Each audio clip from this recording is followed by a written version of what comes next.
Hari ini saya akan menyampaikan firman Tuhan dengan tema keselamatanku pasti atau tidak.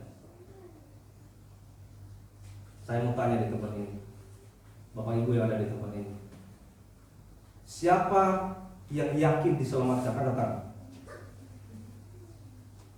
Yakin diselamatkan? Amin. Puji Tuhan. Jadi saya berikan tema ini, keselamatanku pasti atau tidak. Karena banyak orang Kristen yang hanya beribadah, yang hanya datang kepada Tuhan, yang hanya beragama, tapi ini belum tahu dia selamat apa tidak. Kenapa? Karena dia tidak mengerti sebenarnya esensi daripada iman Kristen itu. Sehingga ketika dia dipengaruhi oleh orang-orang luar sana yang punya keyakinan lain, dia dipengaruhi dengan hanya menawarkan uang, kekayaan, perempuan, jabatan dan sebagainya. Enggak. Kenapa? Katanya sama aja kok. Tuhan sama aja. Ini kesempatan ditawarin jabatan. Ini kesempatan dapat perempuan kaya, dapat perempuan cantik. Ini kesempatan dapat peluang besar. Dikasih kedudukan dalam perusahaan atau mungkin dalam pemerintahan. Udahlah. Sama aja kok agama itu. Yang penting kita sungguh-sungguh masuk surga kok. Saudaraku perhatikan. Nanti saya akan jelaskan di sini secara detail bahwa iman orang Kristen itu tidak sama dengan iman agama-agama lain. Keselamatan itu hanya ada di dalam iman kepada Yesus. Puji Tuhan. Haleluya. Keselamatanku pasti atau tidak? Bapak Ibu pernah dengar yang namanya prudensial? Itu asuransi terbesar ya. Asuransi terbesar bukan hanya di Indonesia, seluruh dunia pun. Prudensial itu sudah dikenal. Jadi prudensial itu memberikan jaminan kesehatan kepada siapa yang menjadi member. Jaminan kesehatan, jaminan pendidikan, bahkan asuransi jiwa. Jadi kita membayar premi setiap bulan sekian. Tapi kalau kita tidak bayar sekitar 3 bulan kalau nggak salah, kita lapse. Artinya hangus dan kita tidak dapat apa-apa dari asuransi tersebut. Nah, ini jaminan dari asuransi. Artinya ini hanya jaminan, misalnya jaminan asuransi jiwa. Artinya kalau kita mati, kita bisa dibiayain, kan kita dapat dari asuransi tersebut. Sekolah kita bisa dapat. Tapi dapat dari mana? Itu kan uang kita juga. Sama aja kayak kita menabung. Tetapi saudara-saudara sekalian, ada yang lebih daripada prudensial. Ada yang lebih daripada asuransi dalam dunia ini. Asuransi jiwa yang kekal. Mari kita baca. Kita baca dari Roma pasal 5 ayat 8 sampai 10. Lihat aja layar monitor ya. Kita baca dari Roma pasal 5 ayat 8 sampai 10. Kita baca hitungan ketiga. 1, 2, 3. Akan tetapi Allah menunjukkan kasih-Nya kepada kita oleh karena Kristus telah mati untuk kita ketika kita masih berdosa. Lebih-lebih karena kita sekarang telah dibenarkan oleh darah-Nya, kita pasti akan diselamatkan dari murka Allah. Sebab jikalau kita ketika masih seteru diperdamaikan dengan Allah oleh kematian anaknya, lebih-lebih kita yang sekarang telah diperdamaikan pasti akan diselamatkan oleh hidupnya. Puji Tuhan. Saudara sekalian dikasihi oleh Tuhan kita Yesus Kristus. Ya. Dikatakan di sini Kristus telah mati untuk kita ketika kita masih berdosa. Artinya apa? Kristus aja mau mati untuk dosa-dosa kita. Berarti dosa ini bukan satu hal yang sepele. Dosa ini adalah hal yang sangat serius. Sampai-sampai Kristus rela mati untuk kita. Kalau ini hal yang tidak serius, belum tentu atau mana mungkin Kristus mau mati untuk kita. Kalau ini hal yang biasa saja, belum tentu Kristus mau mati untuk kita. Tapi karena dosa ini adalah hal yang serius, maka Kristus rela mati untuk kita. Saya coba berbicara sekitar dosa, ya, seputar dosa manusia dan karya Allah. Seputar dosa manusia dan karya Allah. Jadi semua manusia itu berada di bawah kuasa dosa. Artinya kita bukan cuma berdosa, saudaraku, tapi kita itu sudah berada di bawah kuasa dosa. Bukannya berdosa, tapi sudah berada di bawah kuasa dosa. Kalau kita baca di Roma pasal 5 ayat 18 sampai 19, saya baca demikian. Sebab itu sama seperti oleh satu pelanggaran semua orang beroleh penghukuman, demikian pula oleh satu perbuatan kebenaran semua orang beroleh pembenaran untuk hidup.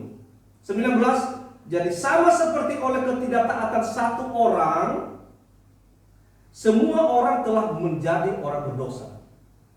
Demikian pula oleh ketaatan satu orang semua orang menjadi orang benar. Satu pelanggaran membuat semua orang dihukum. Pelanggaran siapa? Saya mau tanya. Pelanggaran siapa? Sehingga sampai sekarang seluruh manusia berdosa. Pelanggaran siapa? Pelanggaran Adam. Jadi Adam yang melanggar, yang dihukum siapa? Semua manusia.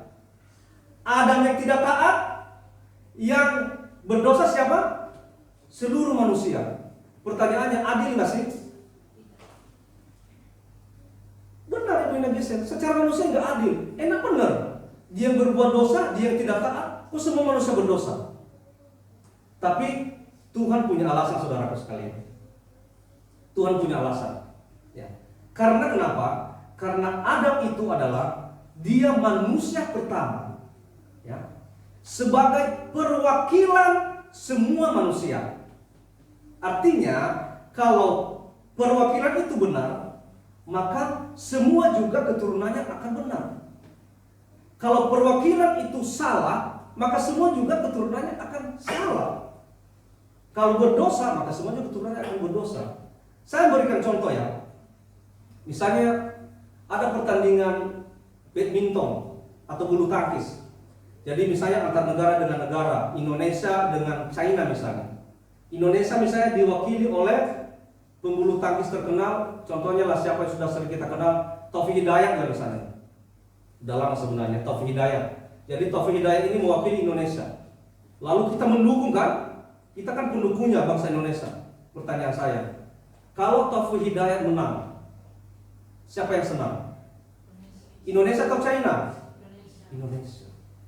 Terus kalau Taufik Hidayat kalah, siapa yang sedih? Kalau Taufik Hidayat kalah, siapa yang sedih? Indonesia juga. Artinya apa yang terjadi dengan diri perwakilan kita, itu juga yang kita rasakan. Paham ya maksud saya? Nah, karena kita ini turunan Adam, jadi Adam yang berdosa, kita juga sebagai turunannya berdosa. Kecuali kalau kita bukan keturunan manusia, baru tidak berdosa, saudara sekalian. Kalau kambing melahirkan pasti kambing ya. Lah, kalau itu anaknya itu melahirkan lagi berarti cucunya kan? Cucunya itu melahirkan apa? Kambing atau kuda? Terus cucu cici sampai berapa ratus keturunan? Apa keturunannya?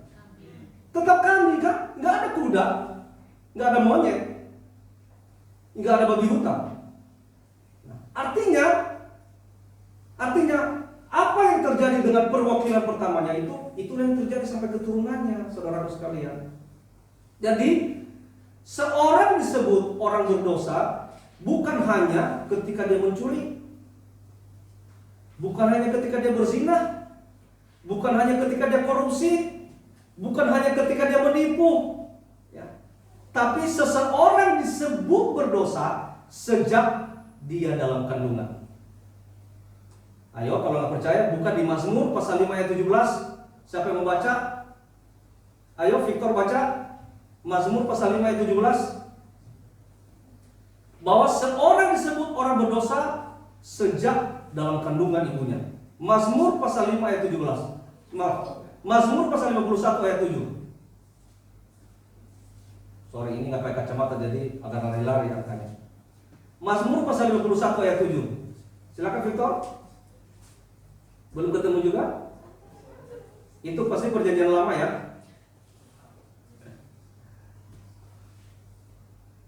Nggak apa-apa, hari ini kita agak lama sedikit ya. Mazmur pasal 51 ayat 7. Silakan.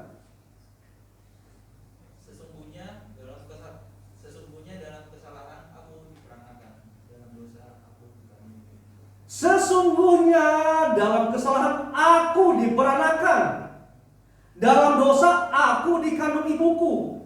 Saudaraku sekalian, masih dalam kandungan ibu sudah dianggap orang berdosa atau orang bersalah. Jadi bayi di dalam kandungan sudah berstatus sebagai orang berdosa. Sekali lagi, bayi di dalam kandungan sudah berstatus sebagai orang berdosa. Dia sudah punya sifat dosa. Ya. Perbuatan dosa memang belum ada pada diri anak itu selagi dalam rahim. Tapi dia sudah punya status sebagai orang berdosa sejak dalam lahir. Namun setelah dia nanti lahir, dia besar, dia bergaul dengan dunia luar, dia bergaul dengan orang-orang dunia, maka barulah muncul perbuatan dosanya. Ingat, bayi dalam kandungan itu sudah berstatus sebagai orang berdosa. Ya. Saya kasih contoh. Kalau singa itu kan terkenal binatang buas ya. Singa itu terkenal binatang buas. Kalau singa sedang menerkam misalnya babi hutan, pasti dong kita katakan binatang buas ya, karena sedang menerkam babi hutan. Sekarang pertanyaan saya, kalau dia sedang tidur, sedang tidak menerkam apa-apa, apakah singa ini tetap disebut sebagai binatang buas atau tidak? Hah? Tetap. Ibu Nagisa salah. Ibu Nagisa salah. Tetap binatang buas. Maka, saudaraku sekalian, waktu singa pun sedang tidak menerkam mangsanya, dia tetap disebut sebagai binatang buas. Jadi singa itu sebagai binatang buas bukan karena sedang dia mengerjakan sesuatu atau menerkam sesuatu, tapi itu karena natur atau hakikatnya sebagai binatang buas. Demikian juga manusia, saudara sekalian, disebut sebagai manusia berdosa karena natur atau hakikatnya sebagai manusia berdosa. Bukan ketika dia sedang melakukan sesuatu baru kita katakan manusia berdosa. Itu sudah naturnya, sudah hakikatnya sebagai manusia berdosa. Maka tadi saya katakan anak kecil di dalam rahim, yang artinya belum berbuat apa-apa, dia sudah berstatus sebagai orang berdosa. Kenapa? Itu natur, itu hakikatnya, akibat daripada perbuatan nenek moyang kita dulu, si Adam. Ya, saudara sekalian. Maka akibatnya dalam Roma pasal 3 ayat 23 dikatakan semua orang telah berbuat dosa. Maka semua keturunan Adam disebut adalah orang berdosa. Tidak ada manusia yang tidak berdosa. Apa ada di sini manusia yang tidak berdosa? Angkat tangan. Ada yang tidak berdosa? Berarti ini semua keturunan Adam. Kalau tadi ada yang angkat tangan berarti bukan keturunan Adam. Kalau bukan keturunan Adam berarti keturunan siapa? Semua manusia itu berdosa, saudara sekalian. Nah, kalau dengan demikian, dosa adalah persoalan yang sangat serius. Kita telah berada di bawah kuasa dosa. Bukan hanya berbuat dosa, tapi kita telah berada di bawah kuasa dosa. Itu yang pertama, bahwa manusia berada di bawah kuasa dosa. Yang kedua, orang berdosa harus mengalami penghukuman Allah.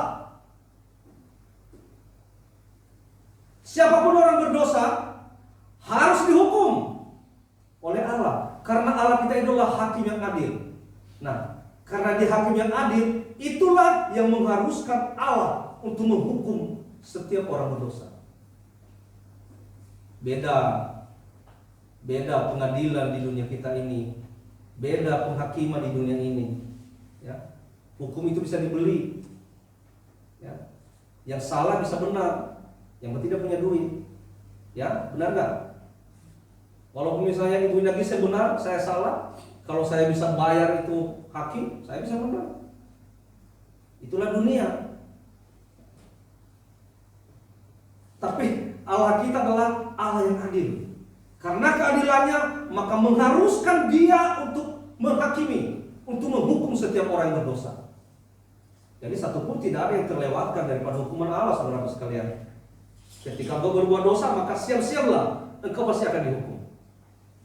Nahum pasal 1 ayat 3, saya baca demikian firman Tuhan.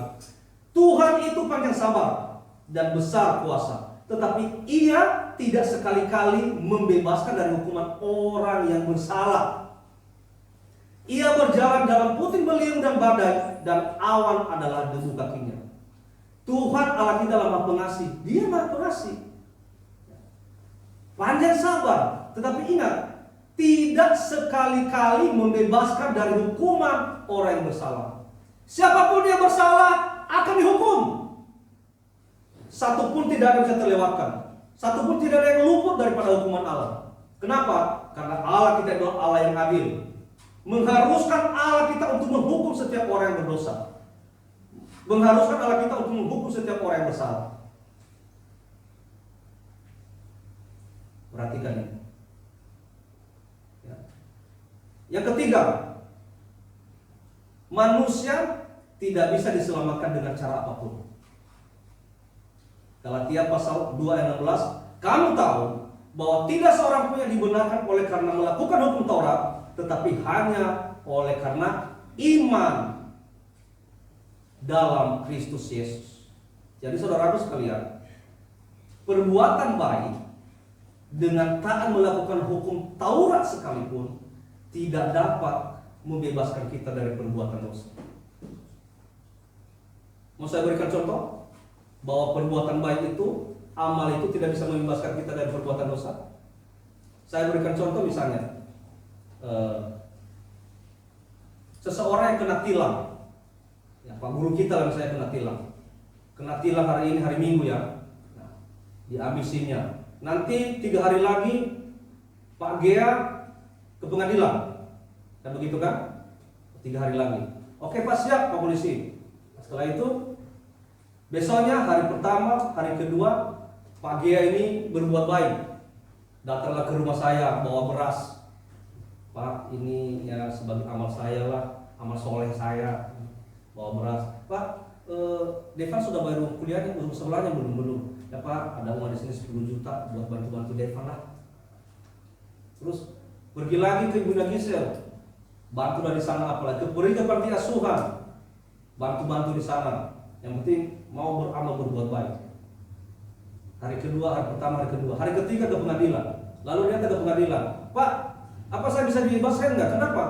Kan hari pertama, hari kedua kan saya membantu orang, saya beramal, saya bantu yang tidak punya uang sekolah, saya bantu yang tidak punya makanan, saya ke panti asuhan. Saya bisa dibebaskan dong, saya sudah berbuat baik. Pertanyaan saya, Pak guru dibebaskan enggak? Enggak ada hubungannya. Dosa tetap dosa, kesalahan tetap kesalahan. Makanya dikatakan perbuatan baik, amal itu tidak sekali-kali membebaskan kita dari dosa. Paham ya? Paham. Tidak sekali-kali membebaskan dari dosa. Walaupun engkau berbuat baik kayak gimana pun, dosa tetap dosa. Tidak ada keselamatan dalam perbuatan baik, saudaraku sekalian. Ya. Jadi saudaraku,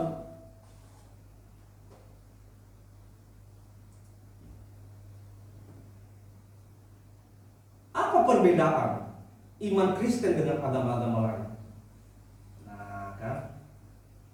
Apa perbedaannya iman Kristen dengan agama-agama lain? Jawabannya adalah, coba dibaca 1, 2, 3. Di dalam iman Kristen ada kepastian keselamatan. Itu perbedaan. Agama-agama lain boleh dia punya iman. Agama-agama lain dia boleh punya kepercayaan.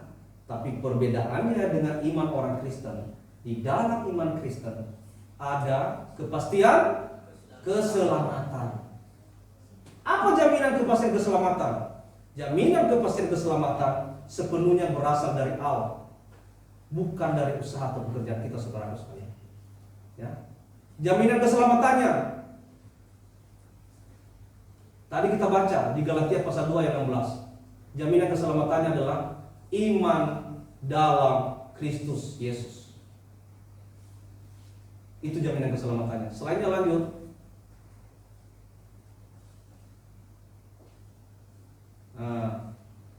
Ketiduran ini fokusnya. Jadi jaminan keselamatannya adalah iman dalam Kristus Yesus. Itu ada di Galatia pasal 2 ayat 16. Kamu tahu bahwa tidak seorang pun yang dibenarkan oleh karena melakukan hukum Taurat, tetapi hanya oleh karena iman dalam Kristus Yesus. Itu intinya, itu inti khotbah hari ini. Jaminan keselamatan itu adalah ada di dalam iman dalam Kristus Yesus. Di luar daripada Yesus tidak ada keselamatan. Amin. Silakan yang lain-lain buat agama sendiri. Silakan yang lain yakinilah keimananmu. Tapi orang Kristen dia punya kepastian keselamatan. Amin. Orang Kristen dia punya kepastian keselamatan. Dia punya kepastian masuk surga. Yang penting dia punya iman dalam Kristus Yesus, dia pasti masuk surga. Amin. Kita harus yakin itu. Kita harus bangga sebagai orang Kristen, saudara sekalian. Kita harus bangga sebagai pengikut Kristus. Ya. Pengikut Kristus punya kepastian. Ada agama yang hanya dia punya agama, dia punya iman. Ditanya, kamu yakin nggak selamat? Ya tergantung sih. Tergantung gimana? Ya itu kan hanya Allah. Bukan masalah hanya Allah. Ada nggak yang menjamin di dalam kitabmu? Ternyata nggak ada yang bisa menjawab. Kalau kita ada kepastiannya. Yang penting kamu punya iman dalam Kristus Yesus. Nah, apa yang bukan jaminan keselamatan? Yang bukan jaminan keselamatan pertama, kesalehan kita. Maupun sesaleh apapun hidupmu, maupun kamu sebaik apapun, ya, menurut ukuranmu, menurut ukuran dunia, kamu merasa dirimu sudah saleh, tapi itu bukan jaminan keselamatan. Yesaya 64 ayat 6 dikatakan, demikianlah kami sekalian seperti orang najis, dan segala kesalehan kami seperti kain kotor. Kami sekalian menjadi layu seperti daun, dan kami lenyap oleh kejahatan kami, seperti daun dilenyapkan oleh angin. Jadi kesalehan kita itu tidak jadi jaminan keselamatan, saudara sekalian. Yang kedua, amal, pelayanan, perbuatan baik. Tadi saya sudah jelasin. Ya, mau beramal kayak gimana pun, mau Pak Guru itu mau bantu siapapun dengan uangnya, dengan hartanya, dengan kuasanya, dengan jabatannya, itu tidak akan pernah melepaskan dia dari kesalahan, tidak pernah membebaskan dia dari dosa. Dosa tetap dosa. Ya, silakan aja beramal. Nah, kalau misalnya kita bisa membebaskan kita dari dosa dengan perbuatan baik kita, ya, masuk neraka dong semua orang miskin yang tidak bisa membayar dosanya. Yang masuk surga semua orang kaya dong. Nah, tapi Yesus Kristus adalah Allah yang sangat adil. Dia tidak melihat itu.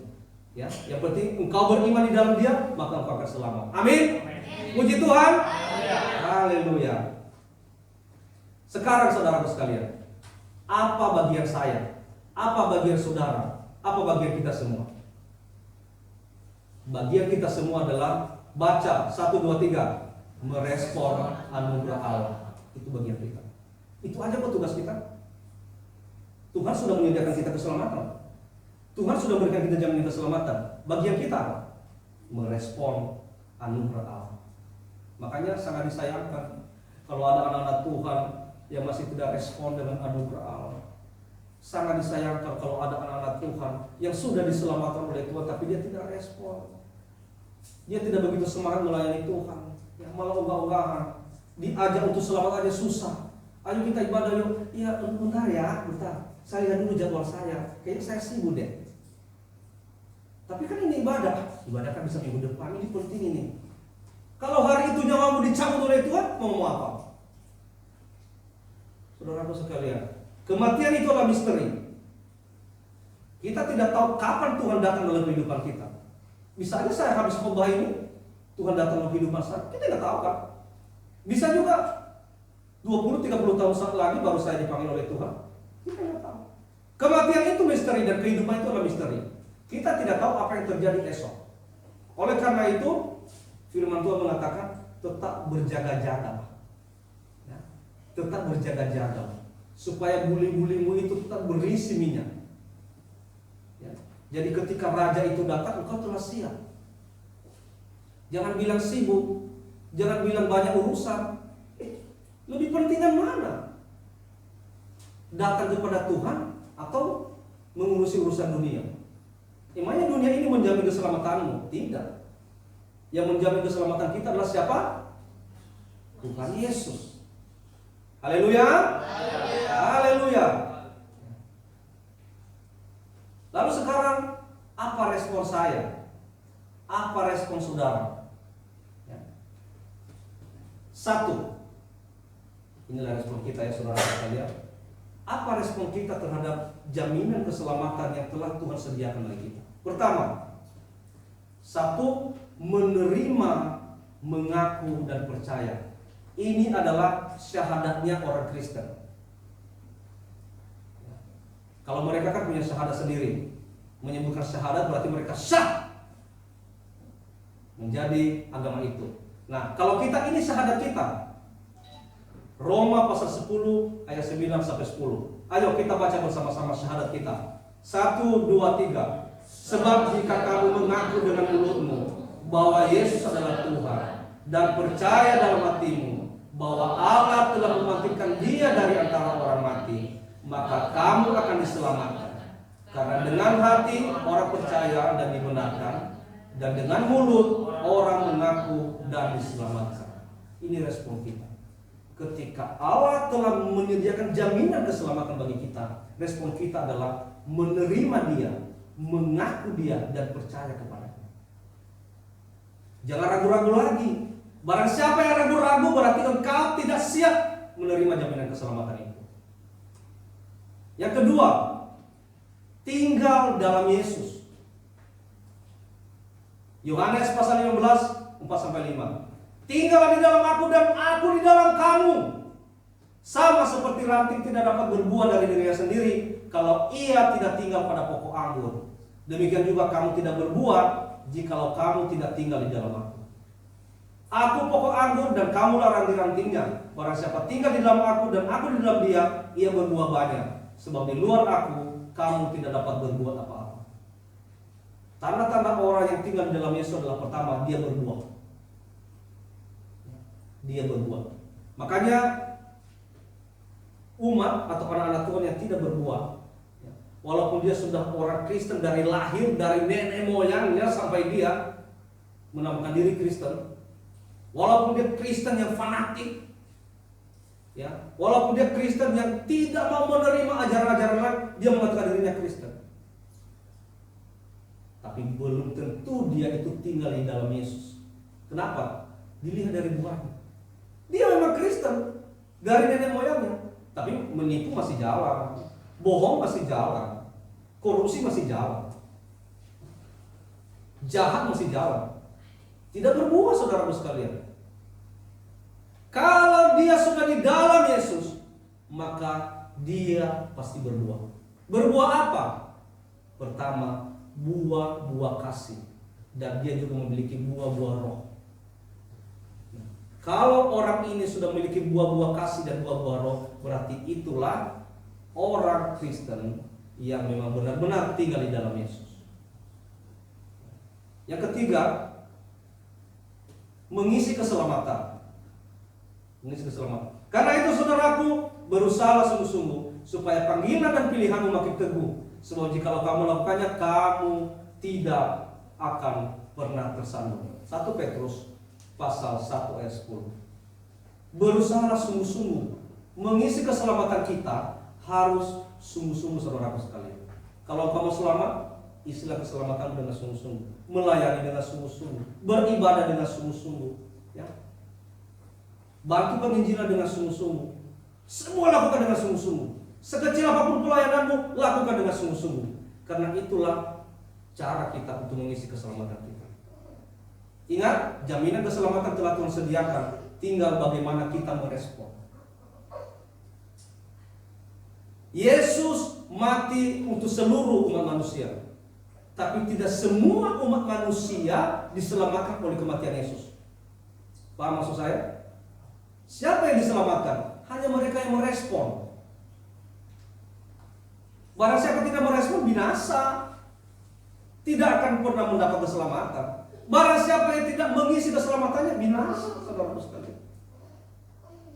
Melayani ogah-ogahan, beribadah ogah-ogahan, apalagi boro-boro menginjil, beribadah aja ogah-ogahan. Bagaimana dia mengisi keselamatan hidupnya? 4, melayani Tuhan. Nah, ini juga respon kita. Apa respon kita terhadap jaminan keselamatan yang telah Tuhan sediakan? Melayani Tuhan. 1 Korintus pasal 15 ayat 57 sampai 58 dan di Roma pasal 12 ayat 11 ini berisi tentang semangat melayani Tuhan. Kalau di 1 Korintus tuh intinya di sini, ya.